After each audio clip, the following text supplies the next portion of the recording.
जी बद्दल बोलायची आणि आपली लायकी नाही आहे की आमचे देवेंद्र फडणवीसजी एज अ मुख्यमंत्री जे सगळे हिस्ट्री या महाराष्ट्रामध्ये त्यांनी मोडले असे देवेंद्र फडणवीसजीवर बोलायची. आपण म्हणत आहे बांगलादेशवर जे अत्याचार होत आहे, मला तुम्हाला एक प्रश्न विचारायचा आहे. जेव्हा सगळे हिंदू एक झाले आणि पूर्ण महाराष्ट्रामध्ये जेव्हा ते निषेध रॅल्या काढत होते, तेव्हा उद्धवजी आपल्याला माझा प्रश्न आहे, तेव्हा एकही रॅलीमध्ये आपण का निषेध करण्याकरिता आपण पोचले नाही?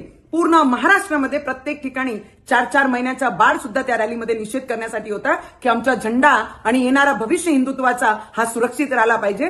तेव्हा उद्धवजी, जनाब उद्धवजी, आपण का दिसल्या नाही, आपण का बाहेर पडल्या नाही? आणि आपण जे फक्त टोमण्या मारण्याकरिता जनाब उद्धव ठाकरेजींनी जे पत्रकार परिषद घेतली, तर त्यांना माझी एक सल्ला आहे की तुम्ही आम्हाला हिंदुत्व शिकू नये. ज्यांना दुसऱ्या झेंड्यासोबत प्रेम झालं, ज्यांचे रॅलीमध्ये पाकिस्तानचे झेंडे दिसतात, त्यांनी आम्हाला आमचा भगवा आणि आमच्या भगव्याचं महत्व आणि आमचे हिंदुत्वाचं महत्व आम्हाला शिकू नये.